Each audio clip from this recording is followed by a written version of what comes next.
అందరికీ నమస్కారం. Welcome to it's TV.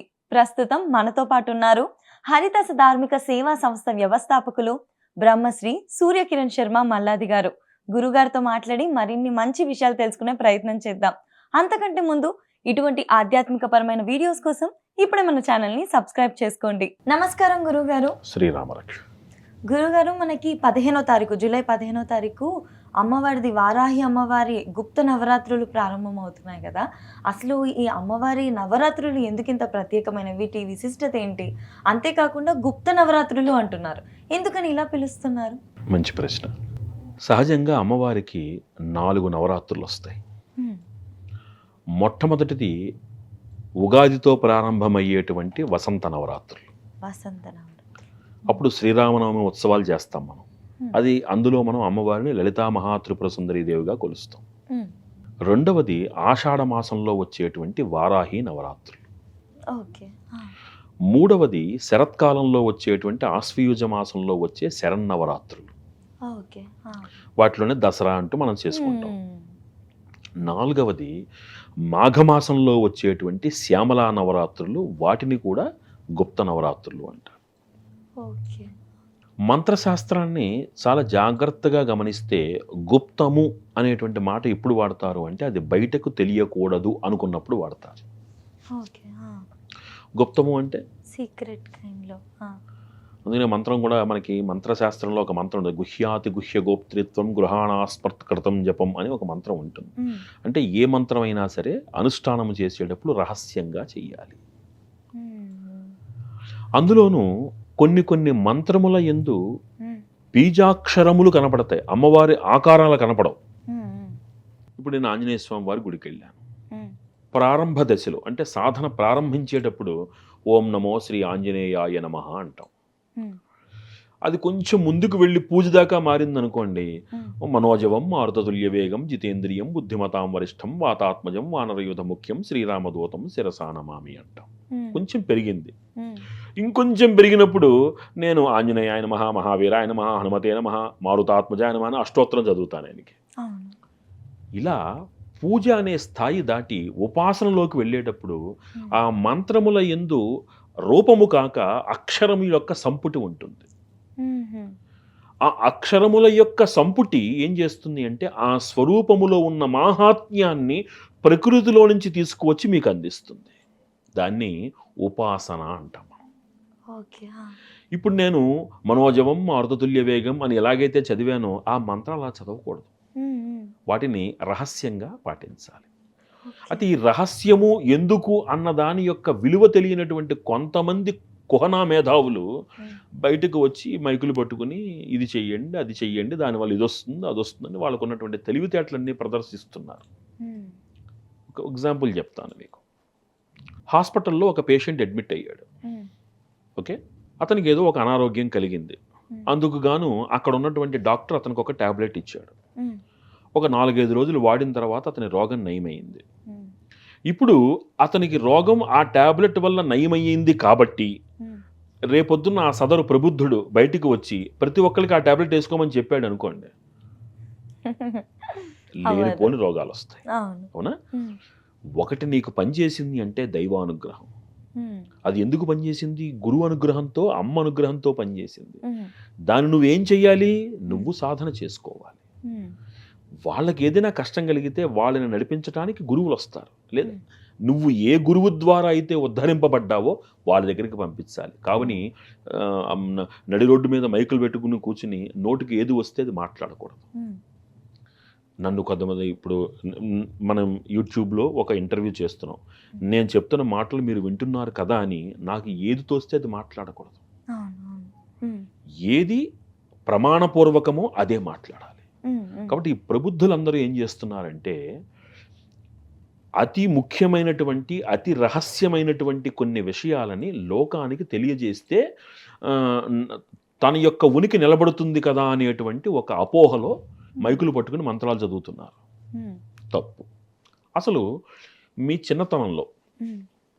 చిన్నతనం కూడా పక్కన పెట్టండి, ఒక 10 సంవత్సరాల క్రితం ఎవరికైనా వారాహి నవరాత్రులు అంటే తెలుసా? నాకు తెలీదు. అవునా కదా? అంటే గుప్త నవరాత్రులను అన్నారంటే దాని వెనకాల కారణం ఏంటి? అంత శక్తివంతమైనటువంటి అమ్మవారు అని అర్థం చేసుకోవాలి. ఓకే. ఈవిడ శక్తి ఎంత గొప్పదో ముందు మనం అర్థం చేసుకుంటే కదా అది మనం ముట్టుకోవచ్చో ముట్టుకోకూడదో తెలుస్తుంది. ఇప్పుడు ఆ బల్బు వెలుగుతోంది, ఆ బల్బు వెలుగుతుందని ముట్టుకుంటే కాలుతుంది, కాలుతేనే కదా తెలుస్తుంది. ఇంకోసారి అవును. లేదు అది కాలకుండా ఈ పక్కన కుర్రాడు చెప్పాడు నాతోటి, అయ్యా అది వేటుగా ఉంటుంది ముట్టుకోకండి అన్నప్పుడు నేను వింటే కాలదు. అవునా? అవును. వారాహీదేవి యొక్క గొప్పతనం ఏంటంటే విశుక్ర ప్రాణహరణ వారాహి వీర్యనందిత విషంగ వదతోషిత అని అమ్మవారికి లలితా సహస్రనామం చదువుతున్నప్పుడు వారాహీదేవి యొక్క గొప్పతనం ఏమిటి అంటే ఆవిడ దండనాథిని, అంటే సైన్యాధ్యక్షురాలు ఆవిడ. ఆవిడ యొక్క ఆయుధం ఏమిటి? హలం. ఎందుకు ఆషాఢ మాసంలో చేస్తున్నాం? ఇప్పుడు భూమిని దున్ని విత్తు వేసి పంట వచ్చేటందుకు వేస్తున్నాము. హలానికి అధిపతి వారాహీదేవి కాబట్టి వారాహీదేవి అనుగ్రహం ఉంటే పంటలు చక్కగా పండుతాయని ఈ సమయంలో అమ్మవారి అర్చన చేసి సస్యశ్యామలమైనటువంటి వృష్టి, అతివృష్టి కాదు అనావృష్టి కాదు, అమ్మవారి అనుగ్రహం ఉంటే భూమి శాంతిస్తుంది, భూమి అనుగ్రహిస్తుంది, భూమి కరుణిస్తుంది. అర్థమైందా? ఇంతటి రహస్యము దాని వెనకాల దాగి ఉంది. ఈవిడెవరు అంటే దండనాథ పురస్కృత అంటాం అమ్మవారిని. అంటే ఈవిడ లలితా మహాత్రిపుర సుందరీ దేవికి ఈవిడ సైన్యాధ్యక్షురాలు ఈవిడ. ఓకే. ఆవిడ చేతిలో హలం పట్టుకుని విశుక్రుడు విషంగుడు అనేటువంటి రాక్షసుల్ని సంహరించినటువంటి సర్వసమర్థ సైన్యాధ్యక్షురాలు ఆవిడైతే రాజా శ్యామలాదేవి మంత్రిని స్వరూపంగా అమ్మవారి యొక్క మంత్రినిగా ఆవిడ యుద్ధం చేసి రాక్షసుల్ని సంహరించినటువంటి ఘనత వాళ్ళది. ఏమా ఈ వారాహీదేవి కాశీ క్షేత్రానికి క్షేత్రపాలిక. అందుకనే కాశీకి వెళ్ళిన వాళ్ళు వారాహీదేవి దర్శనం చేసుకోవాలి అంటే ఇలా చూపించరు, మీరు తట్టుకోలేరు అమ్మవారి శక్తిని. పైనుంచి ఒక చిల్లు పెట్టి అక్కడి నుంచి చూపెడతారు అమ్మవారిని అలా చూడాలి. అమ్మవారికి ఇష్టమైనటువంటి రంగు ఎరుపు. మందార పూలతో పూజిస్తే అమ్మవారికి బహుప్రీతి.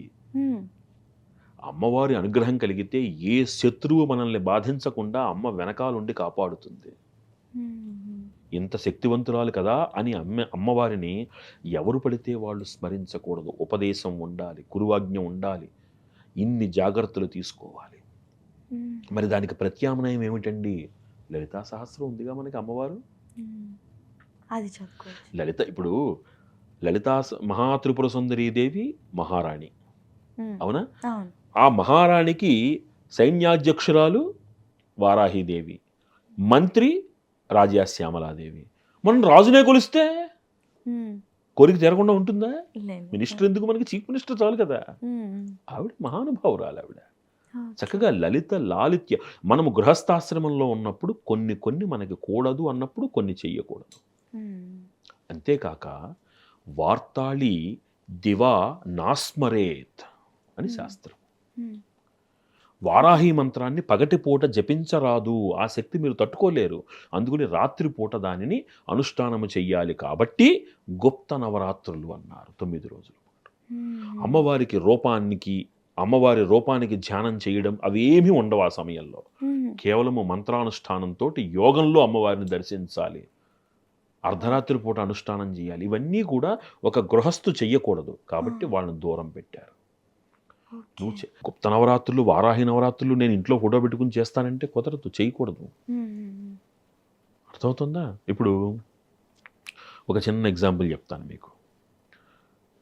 పక్క వాళ్ళు పాడుతున్నారు, ఒకళ్ళు చక్కటి అందమైనటువంటి ఒక గొంతుతోటి పాడుతున్నారు, వినడానికి చాలా శ్రావ్యంగా ఉంది. ఇప్పుడు నీకు సంగీతం రాదు అనుకుందాం కాసేపు. నీకు సంగీతం రాకపోయినా వాళ్ళని చూసి నువ్వు పాడాలి అని అనుకున్నావు. ఓకే, కొంచెం నీకు శృతి జ్ఞానం లేక నీకు ఏదొస్తే అది పాడుతున్నావు అనుకుందాం కాసేపు. ఒక్క 5 నిమిషాలు అవగానే గొంతులో నొప్పి మొదలవుతుంది. మరి శృతి కనుక సమంగా మనం పాడకపోతే గొంతు నొప్పెడుతుంది. అంటే అర్థం ఏంటి? పక్కవాడు అనుష్ఠానం చేశాడు కదా అని నువ్వు చేతులు కాల్చుకోకూడదు. శృతి పక్వమైనటువంటి గానం వాడు అంతసేపు పాడినా గొంతు నొప్పి పుట్టడం లేదు కాబట్టి వాడు పాడుతున్న దాంట్లో ఆనందం నీకు కలుగుతుంది. వాడిని అనుకరించి శృతి జ్ఞానం లేకుండా పాడితే 2 నిమిషాలకే గొంతులో నొప్పి పుడుతోంది. అంటే అర్థం ఏమిటి? ప్రతి దానికి ఒక తర్ఫీదు ఉండాలి, ప్రతి దానికి ఒక ఉపదేశం ఉండాలి, చెయ్యగలిగింది చెయ్యాలి, చెయ్యవలసింది చెయ్యాలి తప్ప అన్నీ చెయ్యకూడదు. ఓకే ఓకే ఈ మంత్రాలు మైకులో పెట్టుకుని చెప్పుకుంటూ ఇది చేస్తే ఈ శబ్దానికి ఆ అర్థం వస్తుంది, ఈ శబ్దానికి ఈ అర్థం వస్తుందని ఇంటర్వ్యూలు చేస్తున్నటువంటి ప్రబుద్ధులకి దానికి సమాధానం ఇస్తున్న కుహనా మేధావులకి ఇదే సమాధానం ఏమిటి అంటే కూడని పనులు చెయ్యకండి, ఆ ప్రభావాన్ని మనం తట్టుకోలేరు మీరు. అంటే గురుగారు ఇప్పుడు ఈ నవరాత్రులలో ఇంట్లో ఎవరు కూడా ఎటువంటి పూజా విధానం అసలు చేయకూడదు, అస్సలు చేయకూడదు. ఉపదేశం ఉండి ఆ దీక్షలో ఉండేటువంటి కొంతమంది మాత్రం ఉంటారు, వాళ్ళు మాత్రము దానికి కొన్ని నియమాలతోటి, అది కూడా పగటిపూట కాక రాత్రిపూట విశేషానుష్ఠానంతో చేస్తారు. అది కూడా గృహస్థాశ్రమంలో ఉన్న వాళ్ళు ఇంట్లో చెయ్యరు, దానికి ప్రత్యేకమైనటువంటి ప్రదేశాల్లో చేస్తారు. మీకు ఓకే ఓకే ఇంకా సాధారణంగా ఈ ఇంటర్వ్యూలు చూసి మేము ఇంట్లో చేసేసుకుంటాము, వారాహి చాలా అష్టోత్తరం పవర్ఫుల్ అట, చదువుకుంటాం, వారాహి కవచం చదువుకుంటాం. ఏదైనా వారాహీదేవి సర్వశక్తి సమన్విత ఆవిడ. మీరు కాశీ వెళితే ముఖం ఎదురుగుండా నుంచోనో పెట్టే మిమ్మల్ని చూపించరు, మీకు ఆ శక్తి తట్టుకోలేరు మీరు.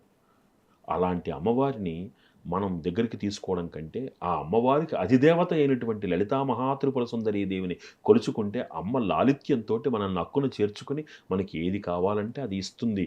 అమ్మ అనుగ్రహం ఉందనుకోండి, వారాహిదేవి అనుగ్రహం కూడా ఉంటుందిగా. అమ్మ అంటుంది వారాహిదేవి వీడిని కాపాడాలమ్మా అంటుంది, ఆవిడ మాట కాదంటుంది ఆవిడ. Correct correct. ఆవిడ ఉపదేశం ఉండి చేస్తున్న వాళ్ళు కామ్యం, వారి కామ్యం వేరు, అది వేరే పద్ధతి. అందరూ చూసి అనుకరణలో ఏ పని చేయకూడదు. ఇవన్నీ ఈ మధ్య కాలంలో వస్తున్నటువంటి ఒక విధంగా తప్పు అనుకున్నప్పటికీ కూడా ఒక మాట మాట్లాడతాను, ఇవన్నీ పైచ్యాలు, కూడని విధంగా చెయ్యకండి. ఓకే ఓకే గురుగారు, యాక్చువల్లీ నేను మిమ్మల్ని ఏదైనా మంత్రం చెప్తారా చక్కగా ఇంట్లో నవరాత్రిలో ఇంట్లో ఉండి చదువుకోవడానికి అని అడుగుదాం అనుకున్నాను, ఎందుకంటే కమెంట్స్లో అడుగుతున్నారు జనాలు, ఇలా వస్తుంది కదా మాకు మంత్రం చెప్పమనండి అని చెప్పేసి. కానీ మనం వాళ్ళకి చెప్పేది ఏంటి అని అంటే అసలు చదవకూడదు, అసలు అమ్మవారు అనే స్వరూపాన్ని పక్కన పెట్టి మనకి సర్వ సౌభాగ్యప్రదాయిని అయినటువంటి లలితా మహాత్రిపుర సుందరీ దేవిని ఈ 9 రోజులు లలితా సహస్రంతో అర్చించుకోండి. లలితా సహస్రనామం చదవడానికి మీకు నోటు తిరగట్లేదు అనుకోండి, లలితాదేవి అష్టోత్తర శతనామావళి చదువుకోండి. అది కూడా మీకు కష్టంగా ఉందనుకోండి, దుర్గా అష్టోత్తర శతనామం చదువుకోండి. ఈ దేవతా స్వరూపాలన్నీ శాంతి స్వరూపాలు. ఇప్పుడు 1000 mg టాబ్లెట్ మీరు యాంటీబయాటిక్ వేసుకుంటే రోగం వెంటనే తగ్గుతుంది. ఓకే, అలా అని ఖాళీ కడుపుతో వేసుకుంటే అంతే. అవునా? వారాహీదేవి ఎంత శక్తివంతురాలో తెలుసు అందరికీ. మరి ఆ శక్తిని మనం దగ్గరికి తీసుకుందికి కూడా మన దగ్గర అంతే శక్తి ఉండాలిగా, మళ్ళీ అంతకో కారణం ఉండాలిగా. కాబట్టి మనది కాని దానికి మనం వెళ్ళకూడదు. గురుగారు, అసలు వెళ్ళకూడదు అని అంటున్నారు కదా, కొంతమంది ఇంట్లో ఫొటోస్ పెట్టుకున్నారు ఇప్పుడు ఈ ఇంటర్వ్యూస్ చూసే. అవును కదా, చూసిన వాళ్ళు ఏమనుకుంటారు, అమ్మో అమ్మవారిది పెట్టుకోవాలి అని చెప్పేసి తెచ్చుకున్నారు. ఒకటి ఏంటంటే నేను చాలా స్పష్టంగా చెప్పే మాట ఏమిటంటే, భగవంతుడి దగ్గరికి భయంతో వెళ్ళకండి, భగవంతుని యొక్క ఆకారాన్ని ఫోటోలకు పరిమితం చెయ్యకండి. అసలు భగవంతుడికి ఆకారం ఉందా? నిరాకార స్వరూపులని చెప్తున్నాం. లలితా సహస్రం కూడా అమ్మవారి యొక్క రూపం ఏమని చెప్పింది? శ్రీమద్ వాగ్భవ కూటైక స్వరూపముఖ పంకజ కంఠాధక్కటి పర్యంతం మధ్యకూట స్వరూపిణి శక్తి కూటైకతాపన్న కట్యదో భాగధారిణి అని చెప్పింది. మంత్రము యొక్క స్వరూపంగానే అమ్మవారిని చెప్పిందిగా అక్కడ అమ్మవారికి. కాబట్టి ఫోటోలు, ఇందాక నేను చెప్పాను మీతోటి, అతను రాగం చక్కగా శృతి జ్ఞానంతో పాడుతున్న ఆ గానము మీకు చెవులకి ఇంపుగా ఉంది, అనుకరిస్తున్నారు మీరు, శృతి జ్ఞానం లేదు, గొంతు నొప్పెడుతుందా లేదా? కూడదు. అలా వాళ్ళు చేస్తున్నారు కదండి, మేము ఎందుకు చేయకూడదు అంటే, వాళ్ళు ట్యాబ్లెట్ వేసుకుంటే మీరు ట్యాబ్లెట్ వేసేసుకుంటారా? వేసుకోకూడదు, అవునా కదా? కాబట్టి వారాహిదేవి ఫోటోలు లాంటివి అంత ఉత్కృష్టమైనటువంటి ఫోటోలకి మీరు వెళ్ళకండి. ఇప్పుడు నిద్రలో వేస్తూనే మనకి శాస్త్రం ఏం చెప్తుంది అంటే, కరాగ్రే వసతే లక్ష్మి, కరమధ్యే సరస్వతి, కరమూలేదు గోవింద, ప్రభాతే కరదర్శనం అని చెప్తుంది. ఓకే, అంటే ఉదయం లేస్తూ ఎంత ఆహ్లాదకరమైనటువంటి వస్తువును చూస్తే రోజంతా అంత ఆహ్లాదంగా ఉంటాం, అవునా?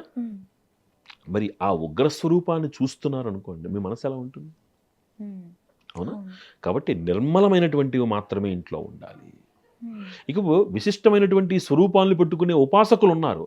వాళ్ళు ఉపాసకులు, వాళ్ళు సమర్థులు, వాళ్ళ వ్యవహారంతో మనం పోల్చుకోకూడదు. ఏమంటే వాళ్ళ ఇంట్లో ఉంటే తప్పులేదు, మా ఇంట్లో ఉంటే వచ్చిందా అంటే దానికి సమాధానం లేదు. అవునవును, అది అర్థమైందా? అర్థం చేసుకోవాలి అదే. ఇంకా మనమే ఇంకా అదే. సో సొంతంగా. కాబట్టి మీరు ఈ నవరాత్రుల్లో అమ్మవారిని అర్చించడానికి 3 విధాలుగా చెప్తున్నాను. ఒకటి, మీ నోటికి వస్తే చక్కగా లలితా సహస్రనామాన్ని చదువుకోండి. సంధ్య వేళే చెయ్యండి ఇదంతా. మీరు ఉదయం పూట కాదు, సాయం సంధ్య వేళ చక్కగా మీరు ఉండగలిగితే నేను కూడా నవరాత్రులు చేద్దాం అనుకుంటున్నానండి, తప్పు లేదు, చెయ్యండి, ఆరోగ్యానికి మంచిదేగా.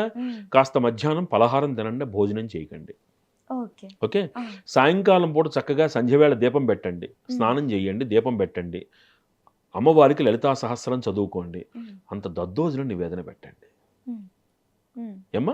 ఓకే. అవును, నాకు లలితా సహస్రనామం రాదండి, అక్షర దోషాలు వస్తే భయం వేస్తుందండి. ప్రాబ్లం లేదు, లలిత అష్టోత్తర శతనామం చదువుకోండి. అది కూడా నోరు తిరగట్లేదండి, కష్టంగా ఉంది, దుర్గా అష్టోత్తర శతనామ స్తోత్రం చదువుకోండి. లేదండి అది కూడా కష్టంగానే ఉంది, చక్కగా యూట్యూబ్లో లలితా సహస్రనామం వినండి. అంతే, చక్కగా పూజ చేసేసుకొని విన్నా కూడా ఇప్పుడు నవవిధ భక్తులలో శ్రవణం కూడా ఒక భక్తేగా. అవును. వినండి అమ్మవారిని, తప్పే ఉంది, కళ్ళు మూసుకోండి. మళ్ళీ వింటూ అనవసరమైనటువంటి మాటలు మాట్లాడకండి. ఆ వినే అరగంట కళ్ళు మూసుకుని చక్కగా మీ మనస్సులో ఆ లలితా మహాత్రిపుర సుందరీదేవి స్వరూపాన్ని, వారాహి స్వరూపాన్ని భావించుకోండి. అవునా? భావించుకుని అయిపోయిన తర్వాత చక్కగా ఈ దద్దోజన నివేదన పెట్టండి. అంతకన్నా ఏం కావాలి? గురుగారు, ఈ సమయంలో ఈ కలశం పెట్టుకోవడము, అఖండ దీపం పెట్టుకోవడం ఇవన్నీ చేయకూడదు ఇంకా. అసలు వద్దు అని చెప్తుంటే మళ్ళీ అవన్నీ ఇక్కడ వస్తాయి మనకి. లేదు గురుగారు, ఎందుకంటే చాలా వీడియోస్ లో ఇలా చేయాలి అలా చేయాలని చెప్తున్నారు కాబట్టి క్లియర్ గా చెప్పేద్దాము అని. ఇప్పుడు మీరు చెప్తున్నారు కదా ఇవి పెట్టకూడదని, ఏ చిన్న డౌట్ కూడా చూసే వాళ్ళకు ఉండకూడదు అన్న ఉద్దేశంతో అడుగుతున్నాను. మీరు కలశం పెట్టారు, ఓకే, ఒక అఖండ దీపం పెట్టారు, మీ ఇంటికి బంధువు వచ్చారు, ఏం చేస్తున్నావు నువ్వు అని అడుగుతాడు. అంటే గుప్త నవరాత్రులు, వారాహి నవరాత్రులు చేస్తున్నాను అంటారు. నువ్వు అంత ప్రకటించి అందరికీ అర్థమయ్యేటట్టుగా చేస్తే దాన్ని గుప్త నవరాత్రులు ఎందుకు అంటారు కదా? ఓకే, అంతేనా? గుప్త నవరాత్రుల ఎందు కేవలము అనుష్ఠానము మాత్రమే, బాహ్యమైనటువంటి ఏ ప్రణాళిక ఉండదు, ఉండరాదు, ఉండకూడదు. సింపుల్. గురుగారు, ఇంకొకటి, ఇప్పుడు తెలియక ఎవరైతే ఫొటోస్ తెచ్చుకున్నారో అది ఇప్పుడు ఈ వీడియో చూసిన తర్వాత ఓకే ఇది ఆ కారణం, ఇంట్లో పెట్టుకోకూడదని అర్థం చేసుకున్నాక దాన్ని ఏ విధంగా మళ్ళీ? ఎవరైనా సాధకులు ఉండి తీసుకుంటానంటే వాళ్ళ చేతిలో పెట్టేయండి, లేదు అంటే ఒక జీవనదిలో కలిపేయండి, లేదా ఒక ఆలయంలో ఇచ్చేయండి. ఆలయంలో చెట్టు కింద అక్కడ పెట్టడము, ఆలయంలో పెడితే ఆలయంలో పెట్టుకుంటారు, ఆలయానికి దోషం లేదు కాబట్టి అక్కడ పెట్టండి. ఓకే గురుగారు. అండ్ ఇంకొకటి, ఈ గుప్త నవరాత్రుల సమయంలో పాటించవలసిన నియమాలు ఏమైనా ఉన్నాయా? మీరు నవరాత్రి దీక్ష మీరు చేద్దామని అనుకుంటే మీరు స్పష్టంగా చెప్తున్నాను, వార్తాళి దివా నాస్మరేత్ అని మంత్ర ప్రమాణం ఉన్నది. వార్తాళి మంత్రాన్ని మనం పగటిపూట చెయ్యరాదు. అసలు ఆ మంత్రాన్ని, స్వరూపాన్ని గ్రహస్థులు ఎంత దూరంగా ఉంటే అంత మంచిది. ఇది మా గురుదేవుల ఉవాచ మాకు. కాబట్టి ఆ మంత్రానికి, ఆ పూజా విధానానికి మీరు దూరంగా ఉంటూ, నవరాత్రులు జరుగుతున్నాయి కాబట్టి అమ్మవారిని కొలుచుకోవాలనేటువంటి మీ కోరికని లలితా సహస్రనామంతో తీర్చుకోండి. మీరు చక్కగా అమ్మవారికి మీరు లలితా సహస్రనామం ఫోటో పెట్టుకోండి, అమ్మవారి లలితాదేవి ఫోటో పెట్టుకుని లలితా సహస్రం చదువుతూ కుంకుమ పూజ చేసుకోండి. నియమం ఏమిటి? ఇందాక చెప్పినట్టుగా మధ్యాహ్నం పలహారం చేయండి, సాయంత్రం స్నానం చేసి చక్కగా అది వింటూ కుంకుమ పూజ చేసుకోండి, నివేదన పెట్టుకోండి, సరిపోయింది. లేదు మీకు చక్కగా పూజా విధానం అంతా వచ్చు అనుకుందాం, అంతా చేయండి, అమ్మవారికి ఆవాహనం చెయ్యండి, అమ్మవారికి అభిషేకం చెయ్యండి, లలితా సహస్రం చదువుకోండి, ధూపము దీపము నివేదన అన్నీ చెయ్యండి, చక్కగా నమస్కారం చేసుకోండి, అయిపోయింది.